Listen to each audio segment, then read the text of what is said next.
I don't know how to describe it other than like a demon type of sound. But it's silhouetted, hulking, every bit of 5.5 feet wide, 13 to 14 foot tall, pitch black. The one thing that ran through my mind when I had this encounter was I don't have a big enough gun. Your host, two-time witness and field researcher for more than 40 years, William Jevning. Welcome to Creek Devil. We have Don with us today from Maine for the Q&A. Don, you missed a great interview a moment ago. We had Pamela Pearce, who's the daughter of Charles Pearce, who created the original Legend of Boggy Creek, and that was a very interesting interview. Wow, yeah, I'm going to have to listen to that one. So, fellas, cool. Let's start the Q&A. I don't know what kind of questions we have or where we're going to go, but we'll just kind of wing it today. Okay. So Don, let me ask you, in your experience, have you ever encountered any odor? Because that was one of the things that came up with the Boggy Creek legend. Just this year was the first time. I thought I had smelled something about 2 years ago. It's kind of smelled like burnt fingernail and cat feces. But this year was clearly sulfur, rotten eggs. 2 times I smelt it. You know, it's one of those things that's really tough to describe. Yeah, and it came and went pretty quick when we were up on the hill when we caught it. But I don't know if that's probably just their regular body odor. I mean, because that's what I'm assuming. Yeah. I don't know. You know, especially given weather conditions, it's typically not something that's reported. But I think depending on weather conditions, you're going to get some of that, especially when it's wet. Right. Now, do you think they know anything about getting downwind? They must know about that. Oh, yeah. Sure they do. Yeah. So. And this is actually a question to not just Don, but also Will. Do they really swing their arms like a monkey? You mean when they're walking, or if they're standing, or what kind of a circumstance you mean? Well, like when they're running. Yeah, we've had witnesses talk about kind of a strange swinging back and forth when they're running. Yeah, I didn't catch that kind of view here. In fact, it's you'd have to actually see it yourself. I haven't seen one run, so we'd have to refer to people who have. Like when Dalton was on recently, we talked to him and he saw it run, and described kind of an odd, that back and forth, kind of a weird arm movement when it was running. Yeah. Let me ask you guys this.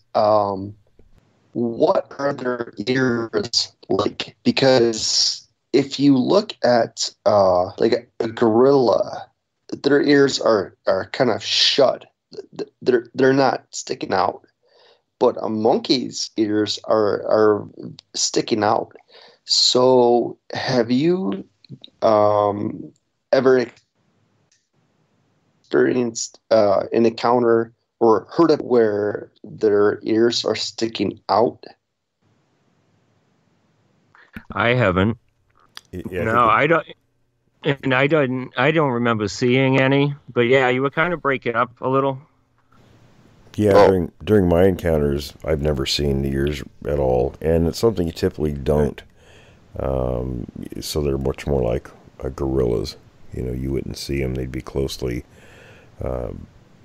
the skull and probably covered with hair. I've got a question. Speaking of gorillas, actually, I've got a slew of questions today. I'm sure we're not going to get through them all, but here's a question from a guy named Dave. It has to do with the caloric intake of these creatures. How many calories would, and this is speculative, but how many calories would an 800-pound gorilla need to consume daily? And then what type, and multiply that by the number of creatures, how long could a group be able to sustain themselves? And I'm assuming within a certain area. And I think that's a question for Will. Yeah, I don't know what the caloric intake daily of a gorilla is. I'd have to look it up. But, of course, they eat vegetation with their groups, and they move fairly frequently throughout their ranges. So, they're not going to go in there and wipe everything out. But, they go in, they feed, then they move on to the next feeding area. And they're strictly vegetarian. I mean, they're not meat eaters, right? Right. And these creatures are very much carnivores, correct? Yeah, the Sasquatch is, and they have to be in their environment because they wouldn't have necessary vegetable matter to sustain them, throughout the year. Like chimps, chimps eat both, and so do a lot of other primates, so it's not unusual that they would be primarily adapted for meat consumption. Well, Yeah. Will, let me ask you about that, though, because chimps supposedly only eat about 10% meat.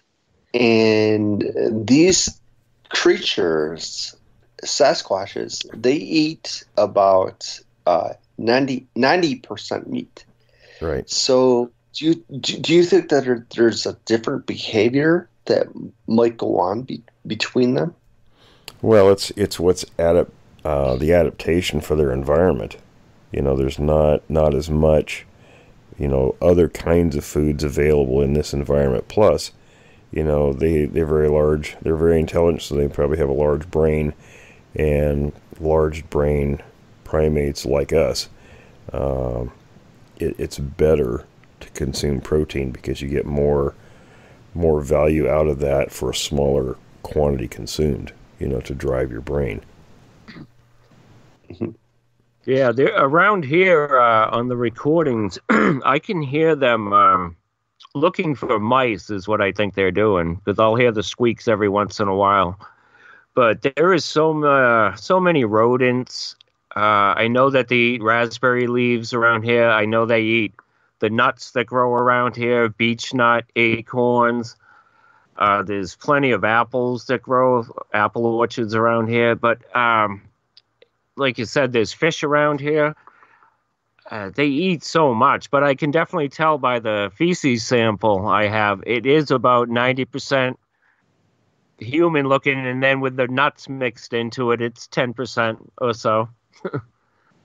So, Dawn, you just, there's a redeeming feature of these creatures you just mentioned. They eat rodents. I think I'd like to have one I've got a creek in our backyard. We used to be a farm. And there you go. If we could get those things to show up for a couple of weeks and clear out the rats and mice, I'd love it.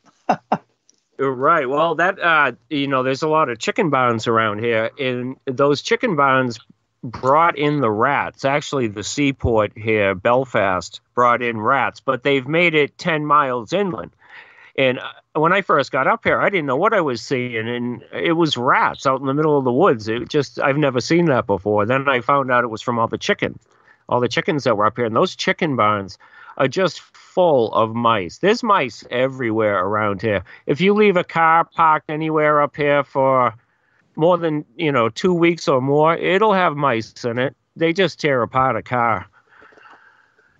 Oh, really? So, and you said chicken barns, is that right? So people are raising chickens. Okay. Yeah, that brings in the mice. Oh, yeah, rats, mice. Because of the feed, the feed that they feed the chickens. Yeah, the mice and the rodents are going to be interested in that. Yeah, and then you got plenty of squirrels, But definitely plenty of rodents, mice. In plenty of mice. Hey! So, Will, I have a question for you, and also for Don and Tom, do you remember when Tammy was talking about these creatures just slapping the water? Do you think that could have been them hunting a fish? They could stun one by hitting that water, I believe. I've seen fish stunned by a bullet shot in the water near them. So I bet they could stun them, within a foot below. I'd say a foot below the water. They could probably knock them out for a second. Yeah, I think that's a pretty good guess for behavior. I mean, without knowing exactly what they're doing, but what else could they be doing? Right. Because it wasn't like they're trying to attract attention. They were obviously doing something. So, yeah. Yeah, they're expending energy, and there's got to be a return on investment, I would think, for pretty much for all their activities. Yeah, absolutely. Right. Yeah. I had an encounter up here 2 years ago, similar to that. A woman and her daughter driving a four-wheeler along a river, and they came up to one in the river, and she said the same thing. It was slapping the water. And when it heard them, it just came right up into the trail and stood there and just swayed back and forth. And her daughter really freaked out, and she freaked out, but turned the four-wheeler around and got out of there. I'm still trying to talk to her. She doesn't really want to talk to me about it yet. Her daughter had a hard time, but that's what it was doing. It was slapping the water, and that's all I could think of is trying to stun those fish. Hey, Will, didn't we get we got either a comment or I think an email from a fisheries biologist very recently. That was her speculation, was that these things were slapping the water to stun the fish and catch them. Well, when you think about it, instead of trying to dive in the water and grab a fish, it's probably a much easier and quicker method. Like you said, you're not going to expend any energy without some kind of a return. So that makes sense. That would be your quickest way to get us fish without doing a whole bunch of work. It reminds me, it's almost like, the old fishermen, people used to throw a stick of dynamite in the water to get the fish. And this is kind of the same principle, I think. Yep. Yeah, it's not much that usually than that. Kills them. Right. And actually, this is again a question to Will and also Don and Tom. But has there ever been a situation where the context perplexed you? Because I know that you always talk about context, but has there ever been a situation where the context maybe surprised you? I don't know about surprise, but I'll give you some examples. Like when we were doing the long Yakult investigation, I always go back to that because it was such a long-term situation and lots of things went on. There were situations like, of course, we would never go out into the area that they apparently felt was theirs after dark. We respected that boundary and stayed inside where the humans were supposed to be, the mowed yard and that area and the road. So they would continue to come in at night closely to us, do the things they were doing, then they would leave by daylight. So then in the daytime we could go out in those areas and check. So I would go out every morning and do the first walk through of the area, the fields.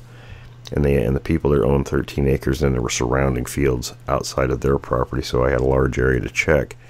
One morning I found along the route, the trail that went down through the pasture, there were lots of little saplings, fir trees, and some alder trees through that area, lots of them, hundreds of them. And one morning I noticed walking along this pathway that these little saplings, whatever one of these creatures apparently walked along there and just would reach out and grab these things and pull them out of the ground. There were dozens of them everywhere. That kind of perplexed me. To this day, I have no idea what they were doing. Yeah. Oh, let me back up for a second. So they just walked along and yanked these trees out of the ground. Yeah, it was just one time. The one night they did this. Out of the 9 months we were there, it was out of context for everything that was going on around there. I mean, normally they would come down, you'd hear them vocalizing or running through the fields, and you'd find where they had, apparently whatever they were doing, playing or whatever. We'd find all the grassy areas that were flattened down and such. It was pretty easy to tell normally what they were doing, but on this particular case, it didn't fit any of the context of what was going on. And was there, so there wasn't any kind of a trigger, like maybe they were having a tantrum or anything like that, that just kind of... It looked almost casual. Well, the reason I ask is, we've talked to Lee in the past, and I've spoken with him, and he had a similar situation where he said that they didn't pull him out of the ground. They went through and they just snapped dozens of these little tiny trees for who knows, for whatever reason. Yeah, that's usually a marking of some kind. There's something going on there. They're marking an area for a particular reason, and it could have been in that case because he was present. In that kind of a situation, they'll mark a place almost as a signal to others of their kind that this is an area of regular human activity. Don't go in there. But this particular situation was unique. They were just going through and pulling these little saplings. They were, the trees were maybe 3, 4, 5 feet high, and they would just yank them out of the ground. And there were dozens of them all along this trail. See, I wonder about the root system of a tree like that. Sorry, Don. I tried pulling one out. Believe me, they were almost impossible to pull out of the ground by a person. In fact, I don't remember being able to pull one out of the ground. Yeah, 3 to 5 feet. Not going to happen. I don't care what kind of a tree it is. The roots are pretty well established at that point when they're that size. Yeah. Now, I wonder if it's kind of like how a human would walk through the woods. Say if you had a stick in your hand and you would tap every tree, or walking down the street kicking a rock. Just something to, keep you busy while you're going. Yeah, I don't know. It could have been. It seems more like a marking, though. Yeah, I couldn't figure out why they were doing it. Well, there was you couldn't really see. It was sort of this particular area was kind of, there were trees around it, so it wasn't visible from very far, and the grass was tall there. So if it was a marking, it was a poor marking because, and this went on for probably a couple hundred yards. Or it could have been just where he walked, and they were going to be in his way. Yeah, there was a pathway, so there wasn't. I mean, they had gone through there previously, so I couldn't understand why they were doing this. It was just very unusual. Mm-hmm. Don, I was kind of thinking along the lines that you just kind of walking along, and you kick a rock or you pull a, we all walk through a field, and, you yank it. That was my impression. It was like they just walked along and were just kind of pulling them out, as it went along, and I thought, wow, that's really strange, and I'd never seen that since then. Huh. Yeah, I haven't heard too many strange ones up here, or ones that I found strange. Hey, Will, I have a question for not just you, but also Don and Tom. Because we hear so many of these things are swamp apes here in Florida, but have you guys experienced those or heard encounters in your neck of the woods? Are you asking if they've called them swamp apes in these areas? Yes. No. Or are you asking if they're localized? The names are usually localized. They probably call them swamp apes in Florida because it's large swampy areas, and that's what's seen there. Other places they might call them wood apes, or that's where the term creek devil comes from. That was one of the early names that they were called. Same with mountain devils and things like that. Yeah, that's what they called them, wood devils up here a couple hundred years ago. Yeah, exactly. These are localized terms. Right. Okay, but do they live in swamps, though? Well, swamps are a great source of food. You know, lots of creatures come to those areas for all kinds of reasons. Usually it's food. So because they're a predator, they're going to go after where the other animals are going to, where they congregate. Okay. Yeah, and where I grew up next to Hockomock Swamp, and my father grew up there too, and he said for 200 years there's been sightings out there. You know, just people going out canoeing or hunting or whatever. There's just been sightings out there. So, but it was all kind of localized to the swamp. Everyone thought. I found out recently it isn't quite like that, but you know, it was interesting hey, Don, too, listening to Pam Pearce. I'm sorry, Tom. Talk about, you know, Falk, and when the sightings would occur there was when the swamps were flooding, and it probably, you know, they would move in accordance, I'm sure, with where those water boundaries were, and the same thing where the food was. You know, the food wasn't going to stay out in the swamp if it was flooded. They were going to move, you know, closer to where there was more dry land. So any place, those areas where the food is, that's where these things are going to be. Right. Yeah. You know, and Don, I'm always fascinated by the history, the reported history of these things. So you're saying in let's see, you're up in Maine, right, around Belfast area. Yep. Okay, and so there's like a 200-year history of reports of, you know, the people that live there seeing these things, and so some of the names. The swamp area where I grew up is down in Massachusetts. That's where it's been, you know, the past 200 years, ever since they've been there. You know, my father was telling me. You know what's interesting about that? Well, we just talked to a gal. Actually, we just posted the interview today, right? Well, episode 41. Yeah, correct. Yeah, a gal named Norma, and she has a lot of activity, and they're in Massachusetts, of all places. Oh, that's right. We need to connect her to you, Don. Oh, yeah. Yeah, there's still a lot of swamp out there. You know, it's more than you would think out there. There is a lot of areas that are just, people don't go because it's just all swamp. Well, and I looked at it on Google Earth, the whole Northeast. You've got bands of corridors, wood corridors, you know, forested corridors all throughout the Northeast. All Maine, of course, you're just, you know, that's tons of it. But Massachusetts, Connecticut, I think New Hampshire, you know, and obviously you get on over into Pennsylvania. So yeah, there's tons of areas for these things to travel, you know, without being seen inconspicuously. Yeah, there's many places, especially if they're only coming out at night, you know, for the most part. Yeah.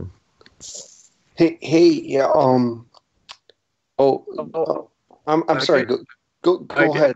I did remember a behavior. Something I forgot to mention last week was for the past 15 years I've been gathering mushrooms, and in this one area I'd find about 25 mushrooms, and I'd clean about 5 of them off, pine needles, twigs, whatever, and I'd want them to get a little bit bigger. So I'd come back the next day, and every single mushroom that I cleaned off would be gone. And all the other ones were fine, just the ones that I cleaned off. Now, I was always thinking over the years that it was deer somehow sniffing me on the mushroom and eating the mushrooms for some reason.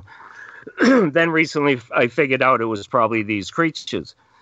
Well, the past 2 years I went back to my old routine here. So I started gathering mushrooms again, and I got to an area about 15, 20 mushrooms, and there was one big one right in the middle. It was a deformed one, but it was big and thick. It probably weighed about 2 or 3 pounds. I didn't touch it. I grabbed about 5 of the other ones. I come back the next day, and that big mushroom is broken off, and it's got chunks taken out of it. And right at the bottom, you can clearly see teeth print going right through it. And they're human-looking teeth. But he left it right there on the ground. All the other times, they always took the mushrooms. I never saw him, never found him. This time he just came up, took that big one. He must have known I was there because it was the next day, actually the next morning. And sure enough, there was that big mushroom sitting right on the ground with nice teeth marks in it.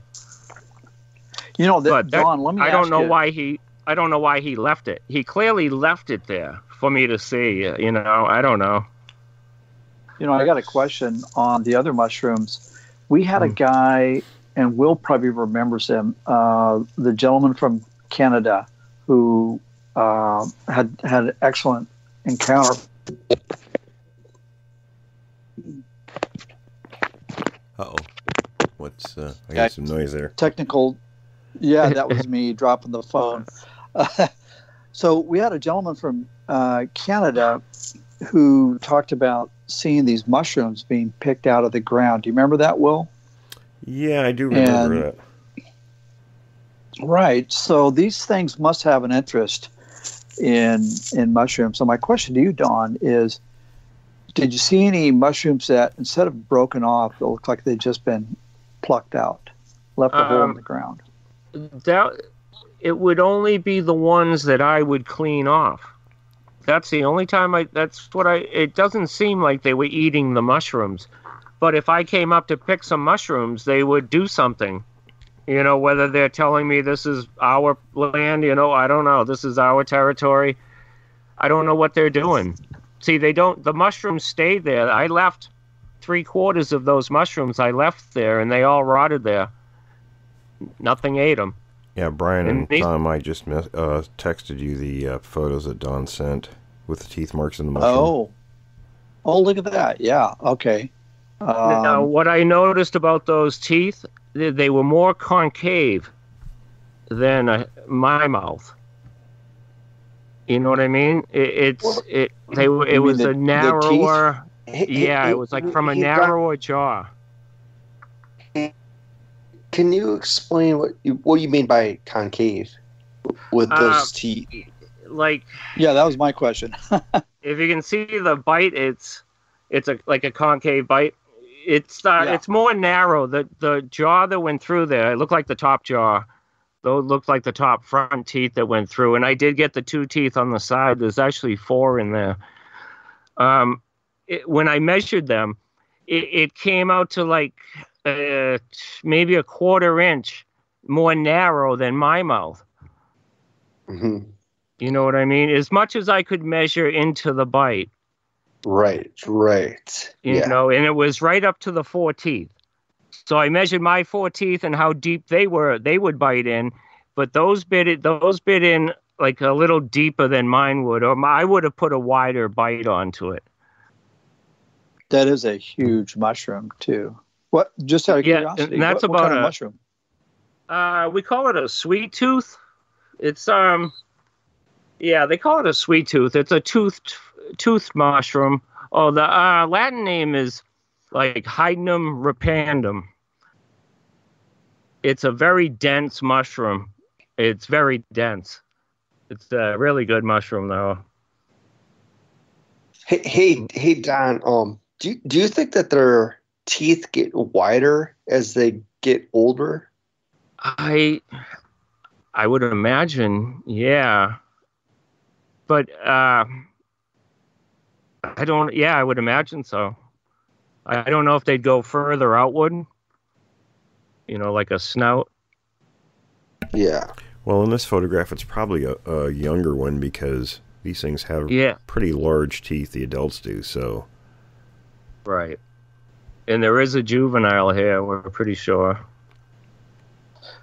And I got a question for both Don and Will. Up in the Northeast, you know, we have type 1s, 2s, 3s, and 4s. What type is it that's up in your neck of the woods? We think type 4. Okay, and just for our listeners, what is it? With. Okay. What's a brief description of a type 4 versus maybe one of the other types? Well, the type 1s through 3s are all the big ones. You know, there's not a huge physical difference, except for the type 3s, of course, have the simian face. and they're kind of limited in their range. The Type 2s and the Type 1s. Type 1's what you see in the Patterson film. The main characteristics between the two Type 1s and 2s are the ones don't have large canines, the Type 2s do. That's a fairly significant feature difference. And then there's some other physical characteristical differences, but and then of course how they mode of locomotion, things like that. Excuse me, I'm kind of losing my voice, guys.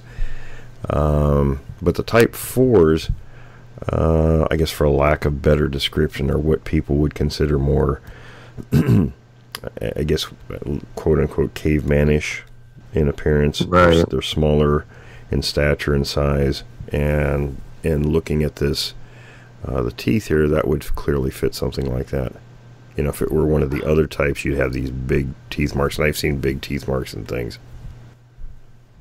But briefly, what kind of a demeanor would a Type 4 have? Would they be aggressive, or it just really depends on one creature to the next? I don't think they're as aggressive as the other ones. No, I haven't. I don't think so. I think they're smaller of the species. You know what I mean? They're in a rock and a hard place, really. And one of the main differences, too, also is the other three types, they have, a lot of hair in their face. The Type 4s don't. They're typically devoid of hair on their faces. And yes, the behavior is definitely different than the other types. Right. Yeah, that's what my buddy said down in Mass, that it looked like an old man. It was balding right straight up in the forehead. Right. And he said the eyes of it, he said you could have taken them out and put them in a human. He said they looked just like human eyes. But he said it looked like a caveman or a Neanderthal. Yeah, that's the way they're typically described. Yeah. Oh, fascinating. Even if we go farther back, the Minnesota Iceman would have been a Type 4. They were definitely the smaller versions. Okay. And they live up in those northeastern regions of the continent. Do they all look like a... Oh, sorry. No. Go ahead, Don. I was just going to say, do they all look kind of like a chimp when they're young? Or which types are we talking? Like all types. Are they all similar that way? A lot of them are similar. I'm not sure about the Type 4. They probably are very similar, but it's something we don't really know about that particular type. But the other ones are very similar to one another. Okay. And another question I had is in regards to all the types, because they're all bipedal. Their primary locomotion. I guess they can become quadrupeds if they want to, but they're mainly on two legs. Will, you had talked about, and this was a while ago, the placement of the vertebrae to the skull, and do you remember that discussion? Can you elaborate on that a little bit, or just sort of repeat it? You can tell with the skull of a primate whether they are bipedal, quadruped, or what's termed knuckle walkers, which is in between. With a true biped, when you look at the skull, there's a hole in the back of the skull where the spinal cord comes out of the brain. In a true biped, that's directly underneath the skull. Okay, in a quadruped, it's 90 degrees. It's to the rear of the skull. With the knuckle walker, it's kind of halfway in between. Okay. Does that answer the question, or?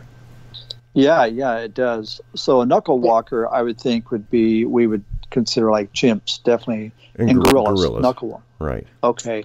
So what would be an example of a primate that's in between? Well, gorillas. Like gorillas. Okay. Gorillas are knuckle walkers. Right. Now, okay. they can walk quadrupedally, they can walk bipedally, but usually in limited amounts of time for each. Right. Okay.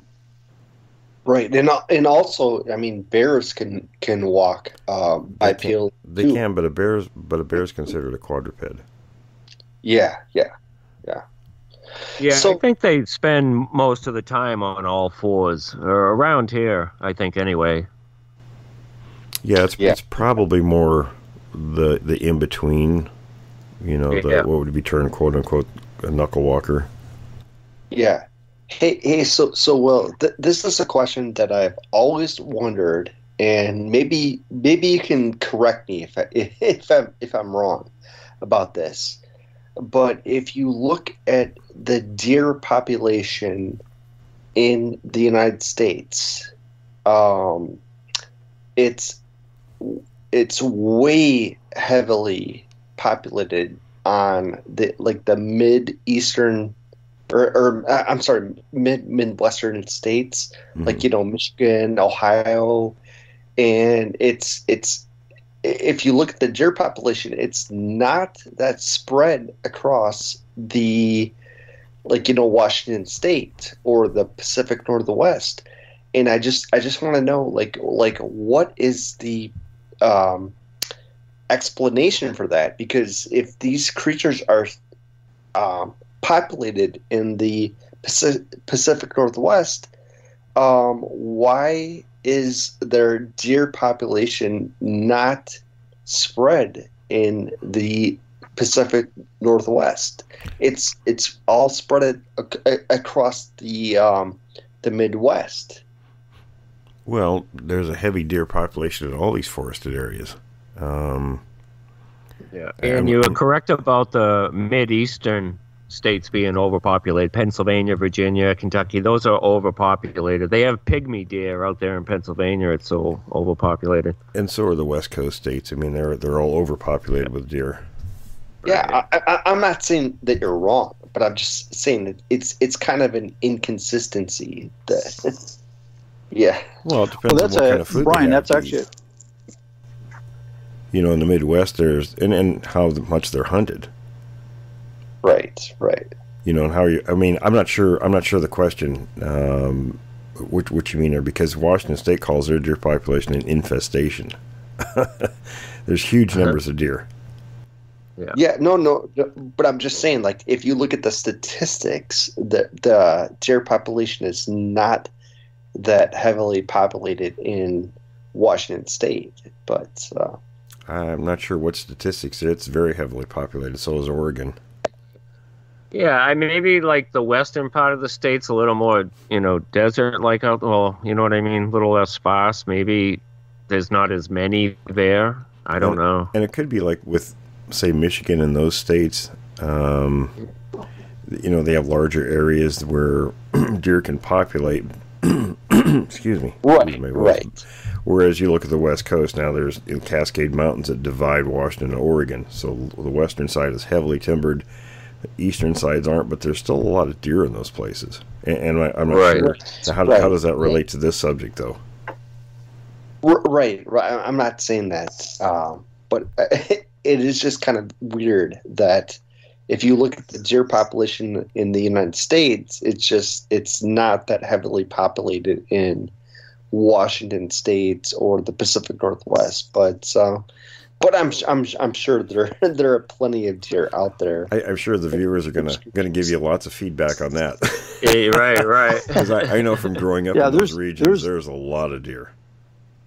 Right. Yeah, they're in people's yards. I've got pictures just taken a couple months ago. They're in people's front yard and their houses. But that actually, Brian, I'm glad you brought that up, because here's a question that one of our audience has, and that is, if a Sasquatch move into an area, do we ever run into situations, and I think we've heard of this, where they will actually either deplete the food source, where you'll go in and you'll say all of a sudden there's no, the elk sign and the deer sign and the bear are gone, and do they eat them all, or are they scaring them out of the area? In other words, do we see, I guess my question is, do we see indications that when the Bigfoot arrive, a group of them arrive in an area, do they either deplete the population, significantly reduce it, or drive it out of the area?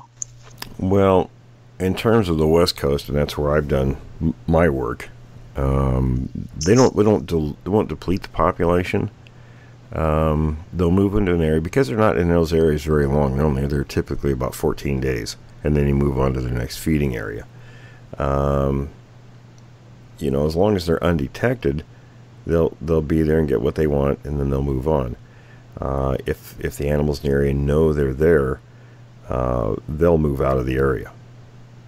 So yeah, that's my experience as well. I've seen areas where, and Will, you and I have talked about this, where we found the footprints in one particular region in the Cascades, and you couldn't find hide nor hair of the deer or the elk until you got down in the lower elevations, and they were everywhere. There were deer and elk in people's yards. Yeah, so they must have. Times. Yeah, they're onto them. Hey, well, here's a question too. How quickly do they move from location to location? About 2 weeks. They'll stay in an area 2 weeks, and they'll move on. Typically, that's their pattern throughout their ranges. Sometimes it'll vary a little bit, but not a great deal, as long as they're not disturbed. No, these ones up here, they stay in the same area. But you just got me thinking about the deer in the area that they are always in. There has to be 3 or 4 groups of deer up here, and that's probably 200 deer. So they really wouldn't have to leave. Yeah, it's different in different parts of the country. Right. Don, I think what kind of deer? Oh, go ahead. They're whitetail. Whitetail. Okay, so those are actually whitetail are pretty good sized deer. Mm-hmm. Yeah, there's some big ones around. I used to see a lot of big does around here. I don't see them as much anymore. They're still around, though. I see their prints every once in a while, but there used to be some really big ones around here. They've just either moved on or, Hey, Don, also, how much do they weigh? Oh, 2 to 275. I know someone pulled in a big heavy one, 280 or something last year. That was a big boy. Yeah, that's a bit larger than the blacktails for Western Oregon, Western Washington. Comparable to muleys. Yeah, muleys are big, really big. Question for Will, and that is, if hypothetically speaking, if the Sasquatch do drive the local, food source out of an area, would that tend to make people more at risk if they're hiking in that area? Well, deer aren't the only things they're eating, of course. They'll supplement their diet with lots of things, whatever's out there and available. So it could be an issue, but like I said, typically they don't exhaust their food supply. It's part of the reason they move as often as they do, so they don't deplete an area. Yeah. Do you think they pick up the bones? Because I don't find too many. Well, I know they don't last long, but typically they eat the bones. Okay, yeah, because a bone can sit out here for years. I have a rib bone that I take a picture of, a deer rib bone. I take a picture of it every year. It's still just sitting there. But I'll find a kill spot, but it's gone fairly quick. Everything. Yeah, if they don't eat the bones, they'll cache them away for lean times. Right. Hey, well, do you think that they eat coyotes? Oh, sure. Yeah, we know they do. Yeah, coyotes give their position away, so... Yeah, they'll take them out. They'll take them, just to take them out. But yeah... you think about it, that kind of makes sense, doesn't it? I mean, because if you've gone camping, you heard coyotes, 4 in the morning, they catch a rabbit, and you get a whole pack of them there. All kinds of noise. Yeah, and what an opportunity for these things. I don't get one coyote, I might be able to get 3 or 4 of them. Oh, sure. They could zero right in on the whole pack. Right. But if a pack of coyotes come up to Sasquatch hunting, they'll let everyone know that there's a Sasquatch there, Yeah. That's what I hear around here. I've recorded a canine coming up to one of these creatures. I have to find it. It's pretty interesting. The dog, I don't know if it's a dog or if it's a coyote. It just runs away squealing. Yeah, I'm sure it wouldn't last long. No, the dog kept coming up, or whatever it was, kept coming up and charging it and stopping. It would growl, and then I just heard a branch break, and then the dog went off yelping. That was it. Well, hey, Will, you said before that like these Sasquatches, they'll ambush these and the kind of lure them in, and then they'll just attack them. Yeah, that was the state trooper that I met, Mark Pittenger. He said that's what it looked like to him in the circumstance that he discovered. That looked like they were making some kind of sounds to lure them in, and some of the recordings there do sound like coyote, but they're not coyote. He said from what he found, they would lure them in, and then when they got too close, they would grab them by their hindquarters, smash their heads against the alder trees, and then they tear them apart and eat them. And that just goes to show how intelligent these creatures are, probably. Yeah, extremely intelligent, sure. Yeah. Now, what were they doing? Making coyote sounds to push the deer? No, they were luring coyotes in. Oh, just a coyote. Okay. Right. There's a guy that posted and I give pretty low credence to 99.99% of the videos out there on the internet. But some guy actually had one where he was walking through the forest at nighttime, and there was a coyote just up in Canada, and there's a coyote with its head impaled. You know how like on a pine tree or a fir tree, you got the dead branches that stick out maybe a foot or two, and this coyote's head was impaled on there, blood's coming out of its mouth, and its hind legs had been snapped. How far up? I didn't see how far up the tree it was. He just had a flashlight and he was shining on it. I'll see if I can find it. But I was, I can't think of any natural circumstance where that would happen.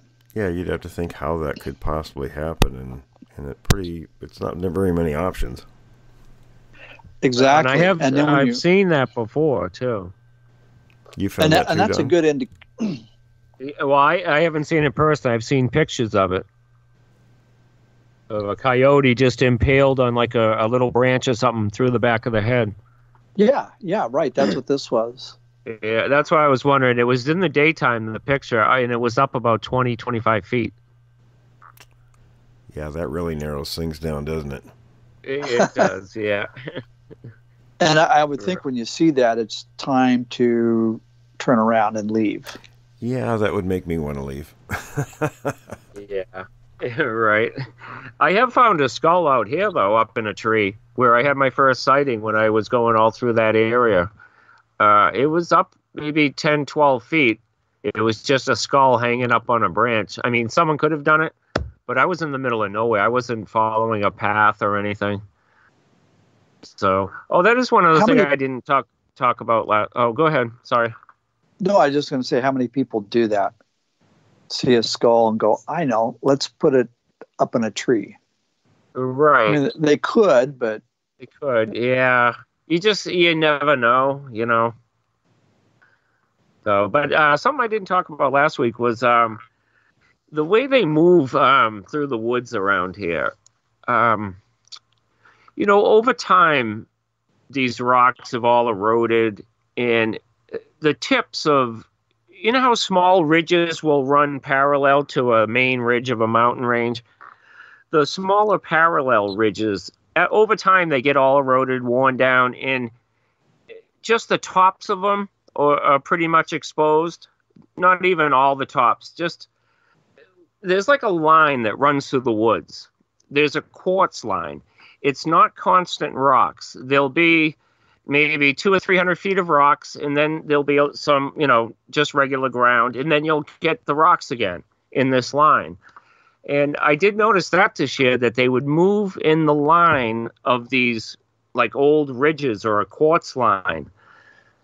Do you know what I mean? Like the top of a ridge that has been eroded down, so there's just barely rocks showing through, like a line through the woods. But it goes on for a long ways. But it's not all rocks the whole way. But half of their journey, if they go that way, is rocks. So they're quiet for half the time anyway. Do you know what I'm saying? Is that confusing? Hello? No.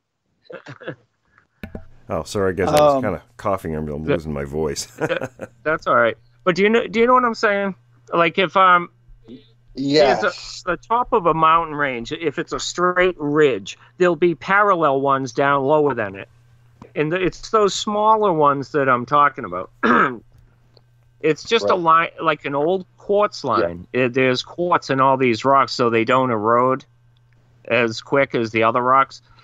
It's kind of hard to see the line if you try to look it through the woods, but I know the direction they're going, and they're getting up on as many rocks as they can is what they're doing. They're taking the easiest path through the woods so they can step on rocks. But if you look and see, if I know what the woods look like, so I can put these rocks together in my head, and I can tell there's an old ridge line that runs through this area, but it's so eroded that most of the top of it's gone, the top of the ridge. And you just, every once in a while, you'll see a line of rocks for about 100 feet, and then you regular ground, and then maybe a couple 100 feet of rocks. So, and that's the way they move. They move through these rocks. The moss that's on these rocks is so worn down. That's you know what I mean? They take the same trails through the woods, so I can see where they step on the rocks, on the moss and stuff. But yeah, I think you this. Hey, Don. Yep. So when they're doing this, is it just below the ridge line? Where their profile might be concealed, or are they right at the very top of the ridge line? Yeah, it's hard to. It's not really like the top of a ridge anymore. It's basically a line of rocks that goes through the wood, but it's on the side. Goes through the woods, but it's on the side of a hill. Okay. But it's an old quartz line. There's a lot of quartz in these rocks, so they didn't erode as quickly as the other ones. And I mean, I kind of noticed it earlier this year that there's a big quartz line, and it runs for, I don't know, it probably runs for quite a ways. I don't know, a half mile to a mile, just through the area that I'm in. It could go further on either side. But that's the way they travel through the area. They take the easiest path and quietest path, Yeah, that makes sense, doesn't it? Well, and they also, I would imagine they do it on the East Coast. Here on the West Coast, they run along the power lines, the cuts for the power lines, because the game does the same thing. The game will run along those for obvious reasons. It's a whole lot easier. It's quieter, and you can run right next to the tree line, and then if a predator shows up, boom, you just pop into the forest and try to escape and evade that way. Right. Yeah, I guess other than the roads around here, that would be the quietest way to walk around here. Yeah, and if it's worn down, I guess that was a long-winded way of saying I agree. Yeah, they're going to take those paths of least resistance. Yeah, and a couple of years ago, I recorded. I wasn't quite sure what it was because I had my recorder in a stone wall, but it was something walking along the wall. So I don't know what animal. I guess a bear would do something like that, but I can't imagine anything else being that heavy because you could hear all the rocks moving. And that's what I hear in a lot of my recordings is clunk, clunk. You'll hear a rock that's just off balance a little, and it will clunk, clunk, clunk, clunk. So I know something keeps across it. Yes. They'll step on it, and you'll hear a clunk, and then it will come back into position. And hey, Don, let me just ask you, did you ever see anything or heard anything about like something like that happen in your life? Something like what? Sorry. Like something walking across the wall. No, other than me, I don't know. You can hear something coming down the wall, but I just don't know what it was. There's bear up there. Bear is the only thing I think would be heavy enough, but I didn't have the recorder in that wall too long.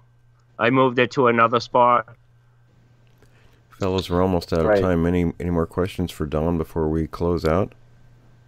Actually, Will, I do have a question for you, if you don't mind. Sure. Okay. This one of our listeners' questions, or? Actually, no, but okay. So, what percentage of the creatures out there that you've heard of are legitimate? How many of the stories I've heard do I think are legit? Yeah, exactly. Well, I would say probably 70-80%. Yeah, I was actually just gonna say 8 out of 10 is what I come across. Of the people that I've interviewed, sure. I mean, there's always some that, you think, well, I don't really, think that's what happened. And maybe there was something that was different that the person interpreted as that. But, the vast majority are. Yeah, I mean, because I think that for the most part, people are not lying. If they had a story to tell and they're going to make it up, it's not legitimate. I mean, I think that pretty much, for the most part, if people are telling a story that they had an encounter, I think that it's probably legitimate. Yeah, especially if there isn't any real gain in it for them. We get a lot of people who are pretty nervous. They don't want to talk about it. They have to work up to talking about it. We get plenty of people who never want to come on the show, talk about it publicly, and I completely understand that. There's a whole range. But, if somebody's an attention seeker, they're going to run all over the place and talk everywhere. So I kind of question those accounts. But for the most part, people don't want the attention, so they very grudgingly come forward and talk about what they experienced. Yeah. That's most of the accounts I hear up here are from years ago. Yeah. It takes a while for those stories to come out sometimes. Right. Yeah, I'm the first one sometimes, Yeah. Well, Don, any final thoughts, my friend? Well, I'd just like to say, if anybody's up in the Northeast, you'd like to talk about this subject, or if you've had a sighting, you can get a hold of me at jrdk@gmail.com, and just don't go out alone. And Don, I emailed you Norma's number so you can contact her. She's also investigating in that area and would definitely like to be involved there. Do you know what area? Like east, west? Do you know? Do you guys remember, Tom, where she's at? She's, I do. She's in Massachusetts. And Don, are you familiar with Massachusetts? Yep. Okay, so there was also a real interesting encounter on an area called Mount Tom. Yeah, in the Berkshires. I know it's Western Mass, right over near New York. That's that's where a lot of encounters come from. Yeah, and we should actually be doing an interview with the gentleman there soon. Oh, okay. Nice. Yeah, very interesting. Yeah, that area is mountainous out there. The population's very low. So. Brian, you have any thoughts? No, I just want to thank Don for coming on. Great guest as always. But so just look forward to talking to you again. Yeah, Don, when you go through some of those recordings, I know you've got a ton of them you haven't gone through yet. We'll have to have you back on, and we'll go through and talk about those, the audio that you've collected. Okay, yeah, there's quite a bit there. I could definitely get a package of them. Tell everybody is just pick a day. Right. And I'll go to that day and, take everything out of that day. Yeah. All right, fellas. Yeah, okay. That sounds good. Okay, great. Well, listen. Don is always a great guest. Yes, absolutely. Oh, well, thank you. All right, fellas. Well, listen, thanks again. Everyone, stay tuned for Jim's narrations in the third segment. Thanks for listening to this episode of Creek Devil. If you or anyone you know has had an encounter with these creatures, please contact us at williamjevning@yahoo.com. That's William, Jevning, @yahoo.com. All communication is confidential. Join us for another program next week. And until then, keep your eyes open out there.